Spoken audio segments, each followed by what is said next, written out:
नमस्कार दोस्तों, स्वागत है आप सभी का मेरे YouTube चैनल जीके पाठशाला में। तो यूजीसी नेट पॉलिटिकल साइंस के नेक्स्ट वीडियो में आज वीडियो नंबर 6 में हम पढ़ेंगे लोकतंत्र के बारे में, डेमोक्रेसी। तो इस डेमोक्रेसी लोकतंत्र के बारे में हमने पहले भी पढ़ रखा है, तो उन वीडियोज़ का भी मैं लिंक है वो डिस्क्रिप्शन में दे दूँगा। और आज के इस वीडियो में हम बात करेंगे जो इसका जनरल परिचय है उसके बारे में, इसकी क्या विशेषताएँ हैं, क्या गुण हैं इसके। और जो नेक्स्ट इसका पार्ट होगा उसमें हम बात करेंगे कि वास्तव में लोकतंत्र के जो सिद्धांत है वो क्या क्या हैं। तो दोनों ही वीडियो इम्पोर्टेंट है और अक्सर इनमें से क्या क्वेश्चन आते हैं। और इसकी जो PDF है वो मैं आपको टेलीग्राम पर अवेलेबल करवा दूंगा। तो चलिए शुरू करते हैं। तो सबसे पहले बात करें लोकतंत्र की। तो लोकतंत्र जो डेमोक्रेसी शब्द की जो व्युत्पत्ति है वो हुई है ग्रीक भाषा के डेमोस और क्रेसिया। तो डेमोस का मतलब है लोग और क्रेसिया का मतलब है शासन, यानी सीधा सीधा मतलब क्या है, लोगों का शासन या जनता का शासन है, वही क्या है, डेमोक्रेसी है। तो लोकतंत्र की उत्पत्ति कैसे हुई? जैसे ब्रिटेन की जनता ने 15 जून 1215 को मैग्ना कार्टा के माध्यम से एक सम्राट पर प्रतिबंध लगाया कि जनता की स्वीकृति के बिना सम्राट टैक्स नहीं लगा सकता था, और यहीं से लोकतंत्र की क्या हुई, उत्पत्ति हुई। देखो, लोकतंत्र की जो उत्पत्ति है, जो लोकतांत्रिक शासन है, वो राजतंत्र जो प्रणाली थी उसमें जो दोष थे उनके फलस्वरूप या उसके परिणाम स्वरूप क्या है, ये अस्तित्व में आई है। क्योंकि राजतंत्र था, राजतंत्र में क्या लोगों के ऊपर लोगों का शोषण किया जाता था, लोगों के ऊपर अत्याचार किए जाते थे, इसलिए क्या है, लोकतंत्र अस्तित्व में आया। क्योंकि अब बात करें, देखो थोड़ा सा मैं बताता हूँ, यहाँ जनता दो प्रकार से जनता का शोषण हो रहा था। एक तो राजा करता था, राजा के साथ साथ राजा के सामंत थे, वो भी क्या शोषण करते थे। तो जनता के ऊपर क्या दोहरी मार पड़ रही थी। तो दोहरी मार पड़ने से और इससे बचने के लिए, इससे छुटकारा पाने के लिए जनता ने क्या किया, क्रांति की, और क्रांति के फलस्वरूप राजतंत्र का अंत हुआ और लोकतंत्र अस्तित्व में आया। तो यहाँ इस मैग्ना कार्टा के अलावा भी देखो कई चीज़ें जिनका भी क्या योगदान रहा था। तो ये 4 तो महत्वपूर्ण क्रांतियां हैं, जिसमें ब्रिटेन की रक्तविहीन क्रांति। तो ब्रिटेन की रक्तविहीन क्रांति की बात करें 1688 में, तो इसमें क्या हुआ था, संसद की सर्वोच्चता स्थापित की गई थी और राजतंत्र पर क्या है, अंकुश लगा दिए गए थे। और 1776 अमेरिका की क्रांति। तो अमेरिका की क्रांति के बाद लोगों को क्या अधिकार दिए गए। तो अधिकार दिए गए तो इसका मतलब क्या, कहीं ना कहीं लोकतंत्र आया। फ्रांस की क्रांति। तो फ्रांस की क्रांति का तो मूल नारा ही यही था, समानता, स्वतंत्रता और भ्रातृत्व। औद्योगिक क्रांति एक बोल्शेविक क्रांति थी।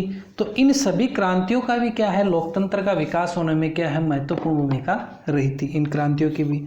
तो कुछ परिभाषाओं की बात करें तो एक महत्वपूर्ण परिभाषा आती है, ये वैसे यूनानी दार्शनिक था उसकी दी हुई है, लेकिन इसको फेमस है वो अब्राहम लिंकन ने बनाया था, कि ये जो शासन है ये किसका है, जनता का है, जनता के द्वारा ही किया जा रहा है और जनता के लिए ही किया जा रहा है। यानी सब कुछ कौन है, जनता ही है। इसमें सीधा सा ये जनता का शासन है। और ये गेटिसबर्ग भाषण में इन्होंने ये दोहराया था। तो ये बड़ी फेमस परिभाषा है। और एक डायसी महोदय की परिभाषा है कि लोकतंत्र शासन का वह स्वरूप है जिसमें शासक वर्ग संपूर्ण राष्ट्र का एक वृहद भाग होता है। कहने का मतलब ये है कि जैसे मान लो अब सरकार है, वो हमारी शासक है, तो सरकार को कौन बना रहा है, हम ही बना रहे हैं। वृहद भाग कैसे, 18+ जो भी हैं वो सब वोट देते हैं। तो 18+ का मतलब एक जनता, लगभग 66% आप ये मान सकते हो, 70% जनता इसमें शामिल हो गई, यानी बहुत बड़ा भाग हो गया जो अपना शासक है वो चुनता है। तो यहाँ लोकतंत्र के बारे में थोड़ी सी चीज़ और बता देता हूँ, एक कि लोकतंत्र जैसे शासन करने वालों की संख्या के आधार पर अगर हम बात करें तो मुख्यतः इसके 2 रूप हैं शासन करने वालों की संख्या के आधार पर। एक आ गया लोकतंत्र और दूसरा आ गया अधिनायक तंत्र, या जिसको कहते हैं तानाशाही। तो तानाशाही में तो क्या होता है, एक ही व्यक्ति का शासन होता है। जहाँ एक व्यक्ति का शासन हो वो तो क्या है, तानाशाही। और जहाँ बहुत सारे व्यक्तियों का शासन हो या अधिकांश जनता की भागीदारी हो, क्योंकि अधिकांश जनता की शासन नहीं कह सकते, यहाँ कह सकते हैं अधिकांश जनता की भागीदारी, तो वो क्या होता है, लोकतंत्र। तो 2 चीज़ें हो गई, शासन में भागीदारी के आधार पर जिसमें एक ही व्यक्ति शासन करता है, शासन सत्ता संभालता है, वो तो हो गई तानाशाही अधिनायक तंत्र या निरंकुश तंत्र। और जिसमें जनता की भागीदारी और अधिकांश जनता की, जो हमने ये परिभाषा बात करी ना, वृहद भाग होता है, तो वो हो गया आपका लोकतांत्रिक शासन। तो लोकतांत्रिक जो शासन है वो आज के समय की सर्वश्रेष्ठ प्रणाली है और इसको सर्वश्रेष्ठ प्रणाली माना भी गया है। जितनी भी प्रणालियाँ पीछे गई हैं उनमें सबसे बेस्ट इसको माना गया है, क्योंकि इसमें सरकार क्या बनती है, जनसहमति से बनती है, यानी जनता की सहमति रहती है। और सबसे बढ़िया फायदा इसका ये है कि एक निश्चित समय बाद सरकार को बदलने का लोगों के पास मौका होता है। अब जैसे राजा है तो राजा का तो हमें पता है, राजा जब तक मरेगा राजा राज करेगा, फिर राजा का बेटा आ जाएगा, तो ये चलता रहेगा। लेकिन इसमें ऐसा नहीं है, लोकतंत्र में ऐसा नहीं है। लोकतंत्र में निश्चित समय बाद क्या है, हम वापस बदल सकते हैं, सरकार को, शासनकर्ता को बदल सकते हैं। तो लोकतंत्र के अगर रूपों की बात करें तो लोकतंत्र के रूपों में आता है, सबसे पहले आता है राजनीतिक लोकतंत्र। तो वैसे नाम से ही पता चल रहा है कि राजनीतिक लोकतंत्र मतलब सभी व्यक्तियों को वयस्क मताधिकार का, मतलब बिना किसी भेदभाव के आधार पर सबको मताधिकार का अधिकार हो, सबको सरकार की आलोचना करने का अधिकार हो, सबको चुनाव में खड़े होने का अधिकार हो। तो ये सारी चीज़ें हैं, वो कौन सा लोकतंत्र होता है, राजनीतिक लोकतंत्र। दूसरा आता है सामाजिक लोकतंत्र। तो सामाजिक लोकतंत्र मतलब कि समाज में समानता स्थापित की जाए, लोगों में भेदभाव ना किया जाए जाति के आधार पर, धर्म के आधार पर। तो वो कौन सा लोकतंत्र आ जाएगा, सामाजिक लोकतंत्र। यानी कहने का मतलब समाज में जाति, धर्म, भाषा, रंग, लिंग आदि के आधार पर भेदभाव ना हो, वो ही क्या है, सामाजिक लोकतंत्र। यानी समाज में सबको समान माना जाए, चाहे महिला और पुरुष है उनमें भी क्या है, भेदभाव नहीं किया जाए। तीसरी चीज़ आती है, वो आती है आर्थिक लोकतंत्र।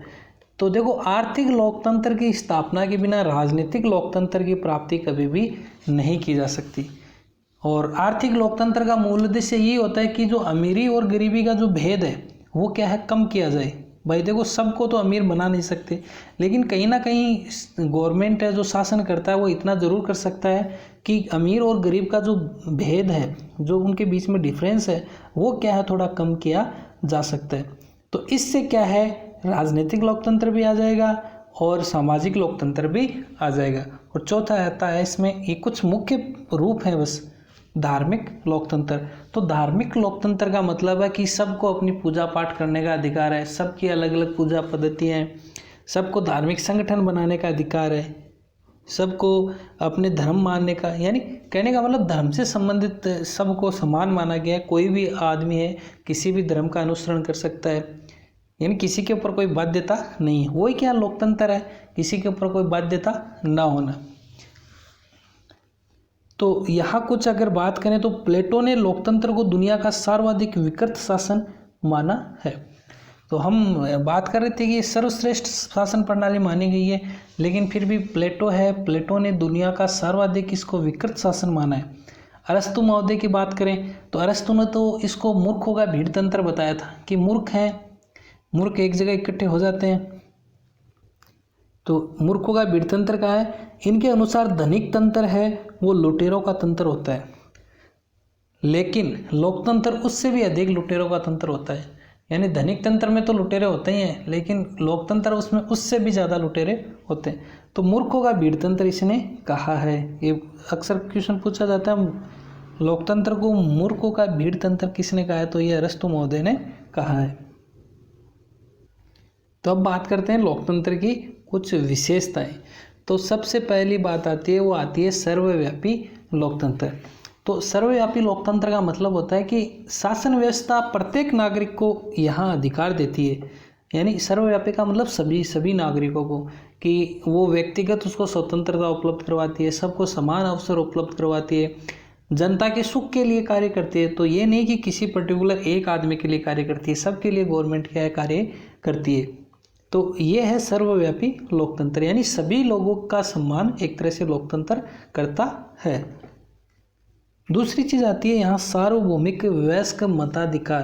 तो लोकतंत्र में नागरिकों को क्या है, शासन की गतिविधियों में भाग लेने का पूर्ण अधिकार दिया जाता है। और इससे रिलेटेड ये लोकतंत्र से संबंधित ही है वयस्क मताधिकार। तो ये इससे रिलेटेड क्वेश्चन कई बार पूछे जाते हैं। तो जैसे कहाँ पहले चालो, तो इसके ऊपर हमने अलग से पढ़ रखा है, तो उसका वीडियो का लिंक भी मैं डिस्क्रिप्शन में दे दूंगा। जैसे सबसे पहले न्यूजीलैंड में दिया गया था 1893 में। अगर बात करें सबसे पहले मताधिकार कहाँ दिया गया था, 1893 में न्यूजीलैंड में। और महिलाओं को जो मताधिकार दिया गया था वो सबसे पहले दिया गया था 1918 में ब्रिटेन में। लेकिन ये थोड़ा सा इसमें ये है कि केवल 30 वर्ष या जो अधिक वर्ष की स्त्रियां थी उन्हीं को दिया गया था, और बाद में ब्रिटेन ने इसमें संशोधन किया था और 1928 में सभी वयस्क महिलाओं को ये अधिकार दे दिया गया था। तो वयस्क मताधिकार यानी जो भी एक निश्चित आयु पूर्ण प्राप्त कर लेता है उसको मतदान का अधिकार दिया जाता है लोकतंत्र में। यानी अपना शासक चुनने का अधिकार सभी को है, चाहे वो स्त्री हो, चाहे पुरुष हो, चाहे किसी भी धर्म का हो, किसी भी जाति का हो, किसी भी लिंग का हो। यानी नागरिकों के बीच कोई भी भेदभाव इसमें नहीं किया जाता है। विचार अभिव्यक्ति की स्वतंत्रता, तो वाल्टेर महोदय ने तो सबसे महत्वपूर्ण स्वतंत्रता माना इसको। वाल्टेर महोदय ने अभिव्यक्ति की स्वतंत्रता, यानी लोकतंत्र में कोई भी नागरिक है वो सरकार की, शासक की आलोचना कर सकता है। प्रेस होती है, प्रेस भी आलोचना कर सकती है, यानी प्रेस की स्वतंत्रता भी इसमें शामिल हो जाती है।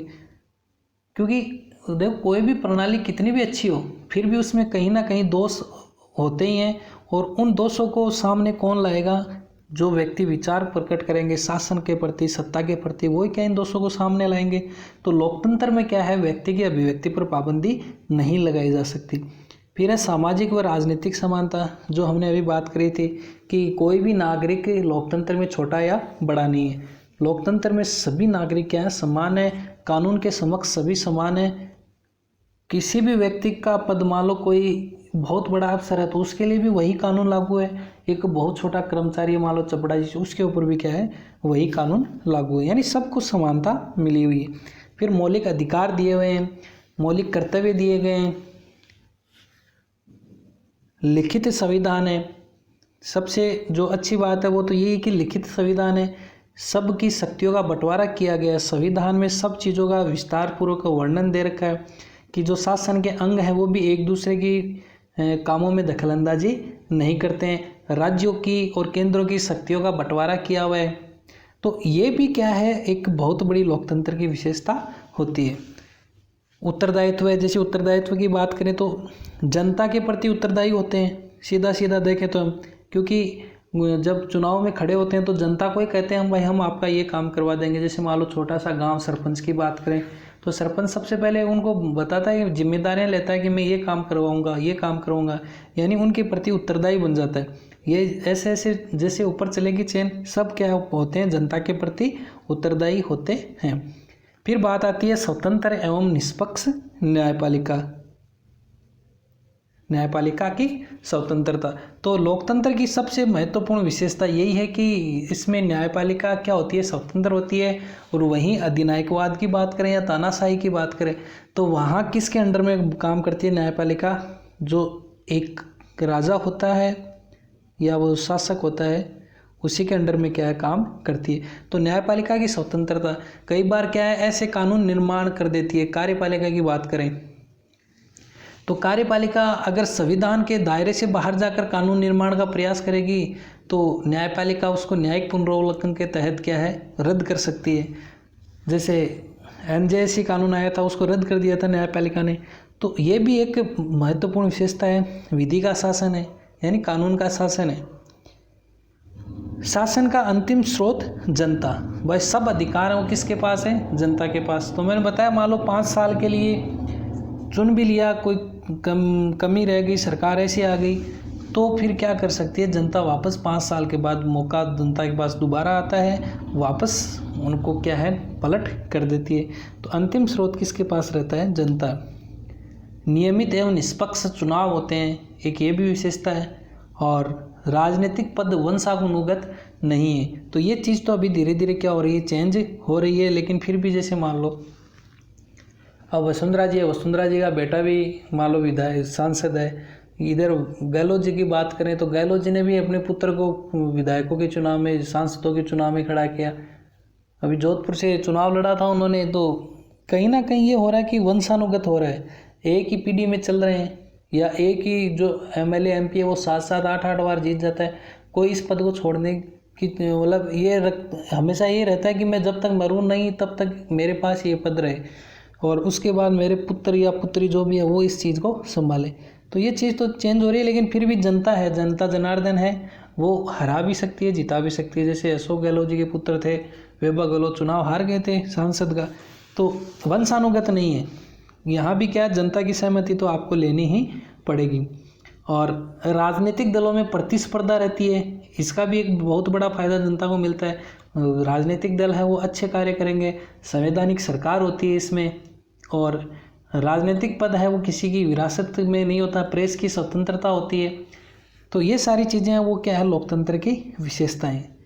तो फिर बात करते हैं लोकतंत्र के गुणों के बारे में। तो यहाँ पहला आता है लोकतंत्र के गुणों में जनहित या सार्वजनिक हितों में वृद्धि। देखो लोकतंत्र का मुख्य कार्य क्या है, जनता का कल्याण करना, जनता का विकास, जो सुविधाएं देना उनको। तो लोकतंत्र है वो ज़्यादा से ज़्यादा जनहित के कार्य करता है, सार्वजनिक हित है उनमें वृद्धि करता है। यानी लोकतंत्र में जो शासन की नीतियां हैं, जो कार्यक्रम है, वो आदेश हैं, वो इस प्रकार से होते हैं ताकि जनता का अधिक से अधिक कल्याण किया जा सके। राजनीतिक प्रशिक्षण, तो ये जो लोकतंत्र है वो सर्वसाधारण जो जनता है उसको राजनीतिक प्रशिक्षण भी देता है, यानी संचार के माध्यम से जनता को बताता है, जागरूक करता है। इसके अलावा जैसे राजनीतिक दल हैं वो भी जनता को जागरूक करते हैं कि भाई आप हमें जिताओ ताकि हम आपको यहाँ पैसा लेकर आएंगे, पैसे से फिर क्या यहाँ विकास कार्य होगा। यानी सरकार भी धीरे इनको क्या जागृत करती रहती है, भाई आप ज़्यादा से ज़्यादा वोट दो ताकि अच्छे कैंडिडेट को चुनो। यानी लोगों में राजनीति की प्रति क्या जागरूकता की जाती है। क्रांति से सुरक्षा, भाई लोकतांत्रिक जो पद्धतियां हैं वहाँ ये जो क्रांति है उसकी संभावना बहुत ही कम है।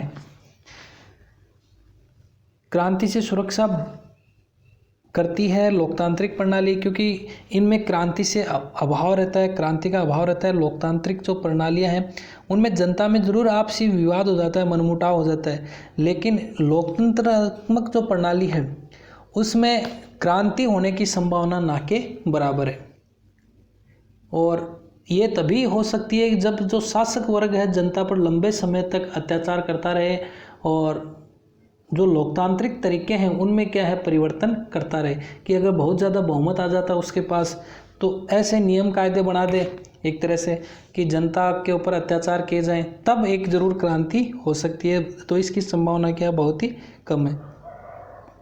सत्ता के दुरुपयोग की रोकथाम, सत्ता का दुरुपयोग नहीं कर सकता क्योंकि अकेले आदमी के हाथ में सारी चीज़ें नहीं रहती। मान लो लोकसभा ने कोई चीज़ें पास कर दी जो अच्छी नहीं है तो वो राज्यसभा में पास नहीं हो गई, राज्यसभा में अगर पास हो गई तो राष्ट्रपति उसको पारित नहीं करेगा, राष्ट्रपति ने पारित कर दी तो उसको न्यायपालिका पारित नहीं, न्यायपालिका रद्द कर देगी। यानी कहीं ना कहीं सत्ता का दुरुपयोग जो अगर होगा तो उसके ऊपर रोकथाम इसमें लगाई जा सकती है। शासन को बदलने का अधिकार, तो ये हमने बात करी कि अगर मान लो कि 5 साल है, ऐसी सरकार हमने चुन ली जो खराब है, तो 5 साल बाद आपके पास दोबारा मौका है, आप दोबारा चुन सकते हो। सांस्कृतिक एकता मान लो अभी जैसे मोदी लहर आई थी, मोदी सरकार वाली 2014 वाली, उसमें प्रत्येक व्यक्ति ने किसी भी जाति का हो, किसी भी धर्म का हो, किसी भी संप्रदाय का हो, सब ने वोट किसको दिया, मोदी जी को दिया कि भाई यहाँ देश की बात आती है। चलो बाद की तो बात अलग है, लेकिन उस समय लोगों में जोश यही था कि भाई जो हो करेगा वो सब मोदी जी ही करेगा। तो लोगों में एकता स्थापित हो गई, सांस्कृतिक एकता, यानी किसी भी संस्कृति का हो, लोगों ने अपने देश हित को क्या है सर्वोपरि वहाँ माना था। इसके अलावा बात करें तो जनता की भागीदारी होती है इसमें, लोकतंत्र के गुणों में जो हमने पहले पढ़ ली थी। सार्वजनिक शिक्षा का भी माध्यम है, सार्वजनिक हितों में वृद्धि होती है, ये विश्व शांति का समर्थक है। भाई क्रांति नहीं होती है, इसका मतलब क्या है, ये विश्व शांति का समर्थक होता है और अधिकार इसमें मिलते हैं, स्वतंत्रता समानता जो भी है। तो ये कुछ इसके क्या है गुण हैं। अब बात करते हैं लोकतंत्र के दोषों के बारे में। तो लोकतंत्र के दोषों में सबसे पहले कुछ परिभाषाएं देखते हैं। जैसे लोकतंत्र दुष्टों का कुलीन तंत्र है, लोकतंत्र काले रक्षकों का कुलीन तंत्र है। ये सारी परिभाषाएं किसकी हैं? टैलीरैंड की इंपॉर्टेंट परिभाषाएं हैं, पूछी जा सकती हैं। तो लोकतंत्र दुष्टों का कुलीन तंत्र है, किसने कहा है? टैलीरैंड ने कहा है। लोकतंत्र मूर्खों का भीड़तंत्र है, ये किसने कहा है? अरस्तू ने कहा है। लोकतंत्र घूसखोरी भ्रष्टाचार का पर्याय है, ये किसने कहा है? लॉर्ड ब्राइस ने कहा है। तो अभी आप देख ही रहे हो जो महाराष्ट्र में शिवसेना वाला जो प्रकरण चल रहा है, जिसमें मंत्री के ऊपर 100 करोड़ रुपए घूस लेने का आरोप लगा है। तो ये सारी चीज़ें चलती रहती हैं, भ्रष्टाचार का मुख्य पर्याय बन गया है। लोकतंत्र ऐसा शिक्षक है जिसकी नियुक्ति क्या करते हैं? छात्र करते हैं। हॉन्सा की परिभाषा है। तो इसको आप ऐसे समझो कि मान लो क्लास में बच्चों को टीचर वही अच्छा लगता है, ज़्यादातर बच्चों की यही स्ट्रेटजी होती है जो बच्चों से गप्पे मारता हो, बच्चों से बातचीत अच्छी करता हो। और ऐसा टीचर होगा ना जो पूरी पीरियड में पढ़ाएगा, बिल्कुल बात नहीं करेगा।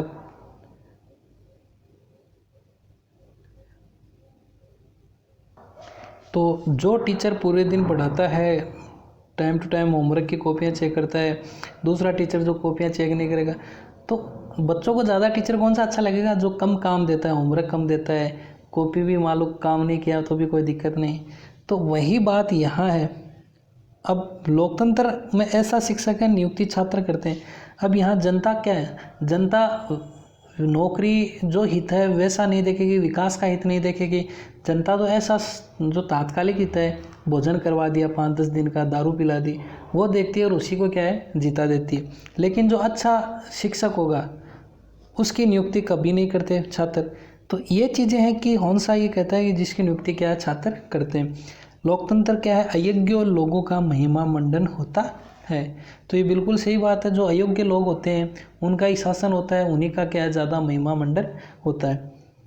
एक IAS अधिकारी है, पढ़ा लिखा है, और एक अनपढ़ पटवारी है, मंत्री बन जाता है।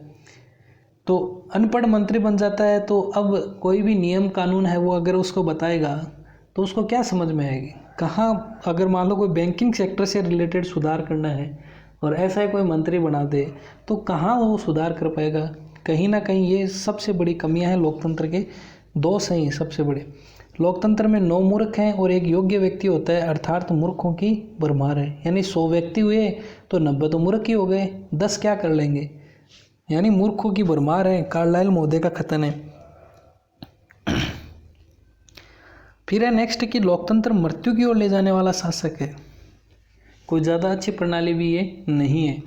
अयोग्यतम का शासन व स्वतंत्रता का विरोधी है, यह है लेकी महोदय की परिभाषा। तो ये तो जो आज हम पढ़ रहे हैं वो तो जनरल इसका जो कंसेप्ट है उसके बारे में है। तो अयोग्य लोगों का सत्ता में प्रवेश हो जाता है। सबसे पहली बात तो ये है, यानी जिसके पास धन होता है, या ये कहें कि जो गुंडा टाइप का होता है, बहुत बड़ा गुंडा होता है, वो भी जीत जाता है, MLA बन जाता है, MP बन जाता है। तो कहीं ना कहीं ये भी प्रभाव पड़ता है, क्योंकि आप ये देखते हो कि लोकतंत्र में जो ज़्यादातर व्यक्ति हैं वो अयोग्य हैं। पहली बात तो अनपढ़ हैं। अनपढ़ भी अगर मान लो कोई पढ़ा लिखा भी है तो उन्हें राजनीति का सघन प्रशिक्षण प्राप्त नहीं है। अगर प्रशिक्षण भी है तो फिर क्या है, वो उसमें लग जाते हैं, किसको कैसे गिराएं, किसको कैसे मारें, किसको कैसे।